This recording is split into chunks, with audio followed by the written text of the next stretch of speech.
1878년 프랑스 파리 엑스포에 참석한 관람객과 시민들은 세상이 뒤바뀌는 역사의 현장을 목격하게 됩니다. 때는 어둠이 내리기 시작한 6월의 어느 날, 파리의 핫플레스인 오페라 궁전과 인근의 거리로 사람들이 모여들기 시작했습니다. 그리고 누군가 이 순간을 기다렸다는 듯 스위치를 켜자 거리는 곳 탄성과 환호로 가득 찹니다. 대체 무슨 일이 일어났을까요? 바로 눈부신 전등빛이 거리를 환하게 밝히기 시작했습니다. 침침한 가스 등에 익숙했던 사람들에겐 그야말로 마법과 같은 순간이 펼쳐졌습니다. 이렇게 엑스포 역사상 최고의 명장면을 탄생시킨 주인공은 바로 그 유명한 발명가 토머스 에디슨이었습니다. 에디슨이 완성한 파리 엑스포의 야경을 시작으로 인류의 밤은 이후에 찬란한 빛으로 새로운 모습을 갖게 되었습니다. 그리고 엑스포는 170년의 역사 속에서 수많은 과학기술을 선보이며 인류의 발전에 크게 기여해 왔습니다.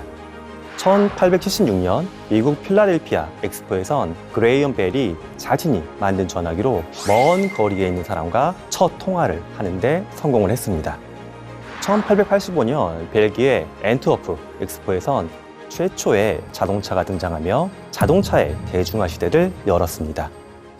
엑스포에 등장한 획기적인 기술들은 이뿐만이 아니죠. 무선 청소기, 가스레인지, 수제식 화장실, 지퍼 이런 생활용품부터 케첩, 껌, 아이스크림 콘, 솜사탕 우리가 즐겨 먹는 가공식품들도 바로 이 엑스포에서 첫 선을 보였습니다. 이렇게 보면 엑스포는 새로운 과학기술과 발명품이 대중에게 처음 소개되는 데뷔 무대라고 볼 수 있을 것 같습니다. 완벽한 데뷔 무대를 치르기 위해서 얼마나 치열한 경쟁과 심장을 철렁이게 하는 아찔한 순간들이 있었을까요? 세상을 바꾼 과학기술이 만든 엑스포 최고의 데뷔 무대, 지금 바로 읽어드리겠습니다.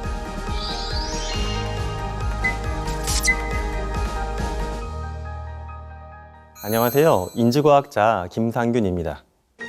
19세기 후반에 이르면 전기는 엑스포의 하이라이트인 야경을 만들어내는 중요한 기술로 활용이 됩니다. 그리고 이 무렵 전기는 엑스포에서 다시 한번 새로운 혁명을 일으키며 세계를 깜짝 놀라게 하는데요. 그 무대는 바로 1894년 개최된 시카고 엑스포였습니다. 당시 시카고 엑스포는 콜럼버스 항해 400주년을 기념하고 미국의 발달된 기술과 문화를 전 세계에 알리기 위해서 기획이 됐습니다. 조직위원회는 이것을 극명하게 보여주기 위해 획기적인 프로젝트를 진행하기로 결정을 했습니다. 인공적으로 만들어진 수로와 석호를 중심으로 클래식한 스타일의 전시관과 조각상으로 구성한 이른바 화이트 시티를 건설하기로 했습니다. 활용 점정은 바로 전기 조명으로 이곳의 야경을 어느 것보다도 밝고 화려하게 비치는 것이었습니다. 이 거대한 화이트 시티가 조명으로 가득 채워지면 어떤 모습일까? 당시 완성된 도시에 대한 기대감이 상당했을 것 같습니다. 그런데 이 계획을 실현시키기 위해선 반드시 해결해야 할 중요한 문제가 있었습니다.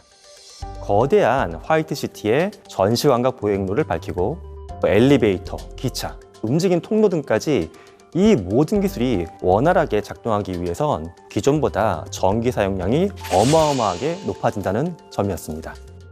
이를 위해 조직위원회는 전기공사를 맡을 업체를 선정하기로 합니다. 그리고 이것을 에디슨의 제네럴 일렉트릭사, 그리고 테슬라가 합세한 웨스팅하우스 일렉트릭사 이렇게 제안을 합니다. 이미 세계적인 발명가이자 사업가로 이름이 났던 에디슨과 에디슨의 직류전기에 도전장을 내민 웨스팅하우스와 테슬라의 한판 승부. 과연 시카고 엑스포의 전등을 밝힌 승자는 누가 됐을까요?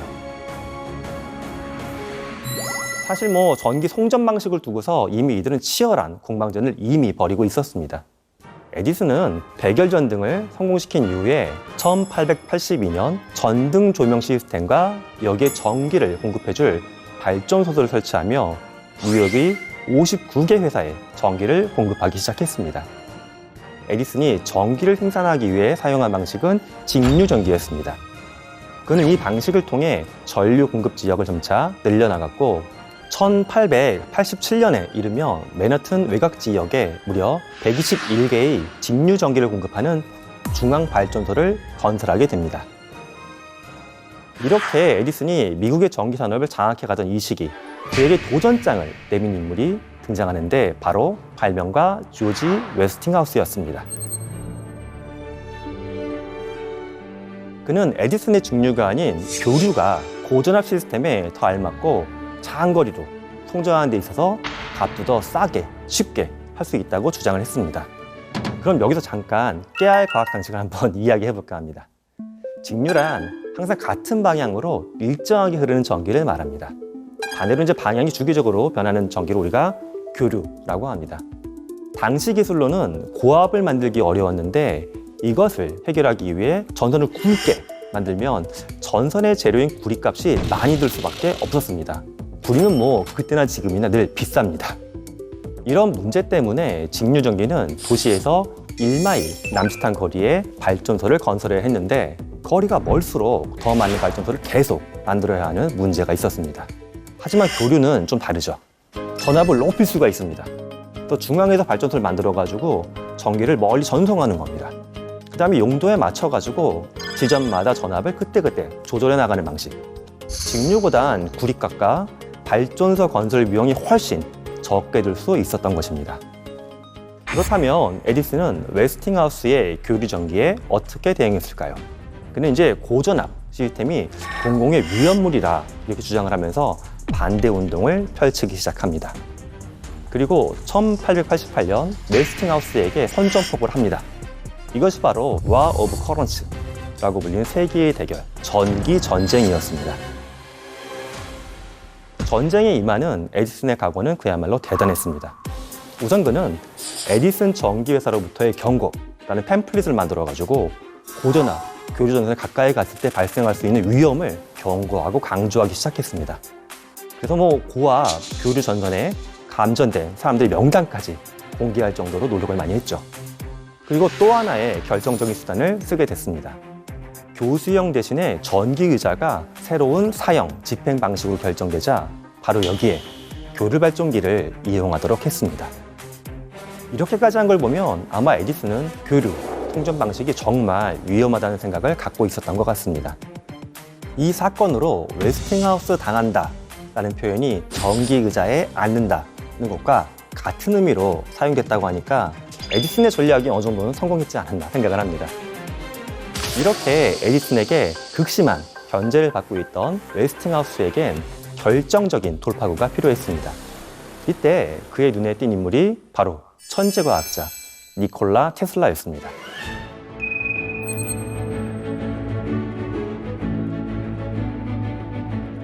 당시 이 교류 전동 모터에 대한 특허를 가지고 있던 테슬라는 웨스팅하우스와 손을 잡은 후 교류를 사용하는데 더욱 안정적인 변압기와 모터를 완성하게 됩니다. 이후 드디어 에디슨의 직류와 그리고 테슬라, 웨스팅하우스의 교류가 맞대결을 펼치게 됩니다. 이들이 치열한 경합을 벌인 것이 바로 시카고 엑스포였던 것입니다.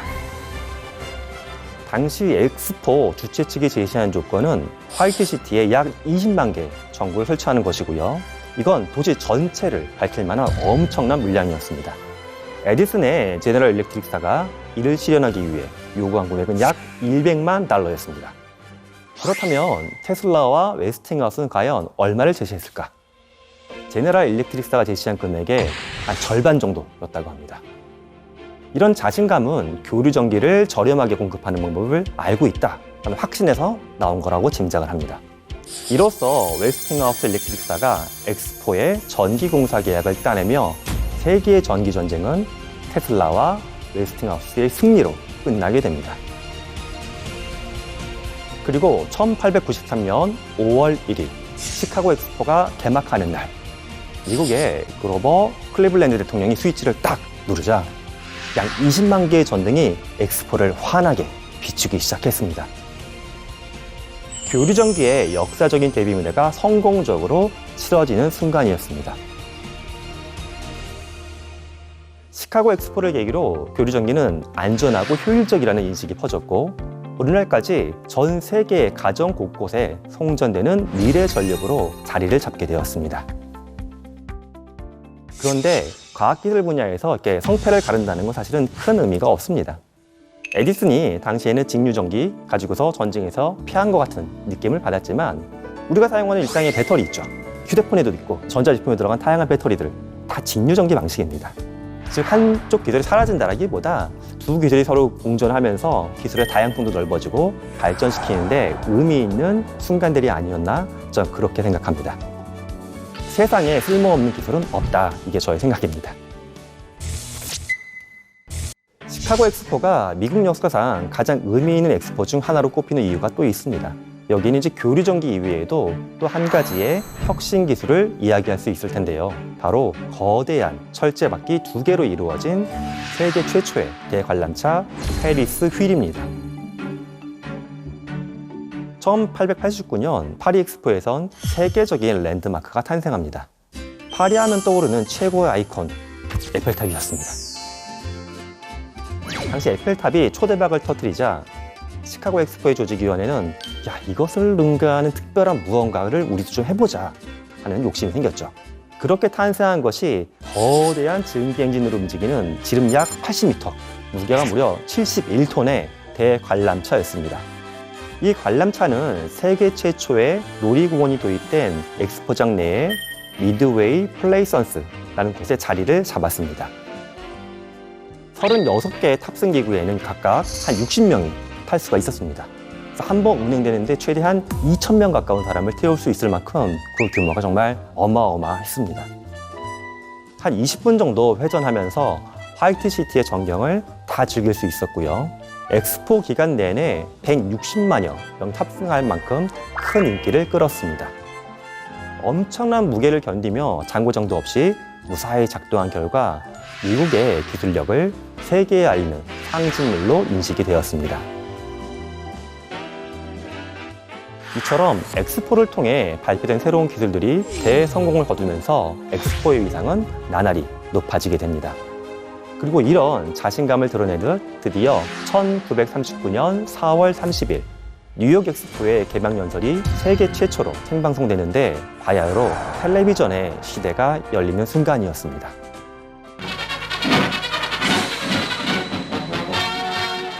I hereby dedicate the World's Fair, the New York World's Fair of 1939. 그렇다면 처음으로 생방송을 목격한 사람들은 어떤 반응을 보였을까요?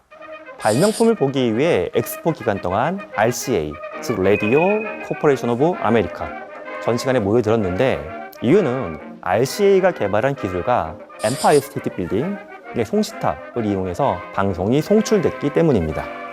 그런데 RCA가 공개한 텔레비전에는 지금과 눈에 띄게 다른 점이 있었습니다.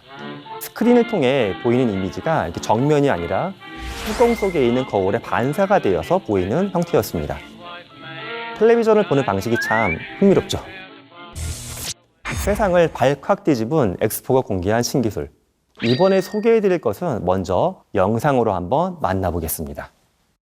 Tonight's first candidate for a Skippy All-Time Award. You asked for it. I am Electro, mightiest of all robots. 이건 에디슨의 라이벌이었던 웨스팅하우스가 발표한 일렉트로라는 로봇입니다. 키가 한 2.1m, 서장훈 씨랑 비슷하겠네요. 영상에서 본 것처럼 이 로봇은 걷고 손가락으로 숫자를 세거나 심지어 담배를 피우는 등 36개의 동작을 수행할 수가 있었습니다. 당시로서는 첨단 기술의 그야말로 집합체라고 할 수가 있었겠네요. 그런데 엑스포에서 이 로봇을 본 사람들은 이것을 보고 또 한 번 놀랐다고 합니다. 왜였을까요? 바로 일렉트로에게 전작의 스파코라는 친구가 있어서 함께 따라다녔기 때문이라고 했습니다. 거대한 로봇과 함께 다니는 로봇계. 제가 생각만 해도 정말 좀 귀여운 것 같습니다. 이렇게 19세기에서 20세기를 거쳐 전 세계에서 발표된 획기적이고 다양한 기술들을 선보인 데뷔 무대가 바로 엑스포였다고 해도 과언이 아닐 것 같습니다. 또한 건축물과 엑스포장을 설계하면서 발전된 도시계획은 물론 건축과 공학 기술도 다양하게 선보여져 왔습니다. 그럼 이 모든 기술의 결정체로 완성된 한 가지를 꼽는다면 과연 무엇이 있을까? 저는 이제 엑스포에서 공개된 기술들을 활용해서 새로운 영역으로 확장하고 흥미로운 가능성을 보여준 혁신의 장. 그 결과가 바로 우리가 살고 있는 현대의 도시라고 생각을 합니다. 인류가 이렇게 모여 살면서 이런 기술들을 집약해서 다양한 첨단 인프라를 낮은 비용으로 공유할 수 있는 터전이 바로 도시죠. 인류는 과거보다 조금 덜 일하면서 더 소비하고 더 즐길 수 있는 환경을 만들어낸 거죠. 다만 여전히 문명화된 도시의 공간 내에서도 범죄나 양극화 등 해결하지 못하고 있는 문제는 산재에 있습니다. 이를 해결하기 위해서 더 나은 기술, 대안 기술이 개발되었으면 하는 바람이 있는데 이런 것들을 미래의 엑스포를 꿈꾸는 도시, 첨단 스마트 도시의 기반을 다지는 곳, 바로 우리 부산에서 만나보면 좋겠다는 좀 생각을 가져봅니다. 그렇다면 우리나라 제2의 도시이자 대표적인 무역항구, 그리고 2002년 월드컵과 아시안게임, 부산국제영화제 개최 등을 성공적으로 치러낸 우리 부산은 왜 이번엔 과학기술의 미래를 제시하는 2030년 엑스포에 도전하는 것일까요? 엑스포는 미래 사회에 대한 고민을 그대로 드러내고 있습니다. 그것을 짐작해 볼 수 있는 것이 바로 주제입니다. 과학기술의 발전만을 쫓던 과거에서 벗어나 제2차 세계대전 이후에 평화, 휴머니즘, 그리고 미래가 강조되면서 기술과 자연환경의 균형적인 발전이 공통의 주제로 떠오르고 있습니다. 이런 상황에서 부산이 2030년 엑스포에 내세운 슬로건은 세계에 대전한 더 나은 미래를 향한 항해입니다. 사람과 자연, 기술의 새로운 패러다임을 제시하고 이를 통해 전 세계가 협력하고 지구의 모든 생물이 공존하기 위한 대전환의 지향점을 찾으려는 것이 아닐까 추측하고 있습니다. 부산이 갖고 있는 비전의 중심에 있는 것이 바로 4차 산업입니다. 부산은 1960년대 산업화를 바탕으로 대양장이라는 상징성에 걸맞게 외국의 문물을 빠르게 받아들이면서 특유의 색깔을 가진 도시로 발전해 왔습니다. 여기에 친환경 기술을 접목한 탄소 중립, 첨단 기술을 적용한 신기술, 그리고 K 콘텐츠를 활용한 문화 엑스포와 메타버스를 통한 엑스포 등 4차 산업 기술을 실현해 차별화된 엑스포 개최지로서 역량을 강조하지 않을까 기대해 봅니다. 사실 세계인의 축제라고도 불렀지만 모든 사람이 엑스포에 참여하기는 어려웠죠. 경제적인 문제나 지정학적인 문제들이 있었습니다. 하지만 이제 메타버스를 우리가 잘 활용하게 되면 아마 2030년 부산 엑스포에서는 이 메타버스 방식을 통해서 전 세계인의 소통과 연대를 이뤄낼 수 있지 않을까 그렇게 기대를 해봅니다. 이런 부산의 노력이 과연 공정과 조화를 위한 첨단 스마트 시티로서의 미래를 전 세계에 제시할 수 있을지, 그리고 그 노력이 앞으로 어떤 변화를 가져올지 저도 많이 기대하고 있습니다. 엑스포는 인류의 발전을 이해하는 수단이자 미래의 희망과 목표를 예측할 수 있는 중요한 나침판입니다. 때문에 2030년 엑스포가 부산에서 유치된다고 하면 우리나라는 미래 4차 산업을 이끄는 기술 강국으로 도약하고 부산은 동북아 해양 수도이자 국제도시로 우뚝 솟을 기회가 될 텐데요. 대한민국이 월드컵, 올림픽에 이어 세계 3대 국제행사인 엑스포 유치에 성공할 수 있기를 힘껏 응원하겠습니다.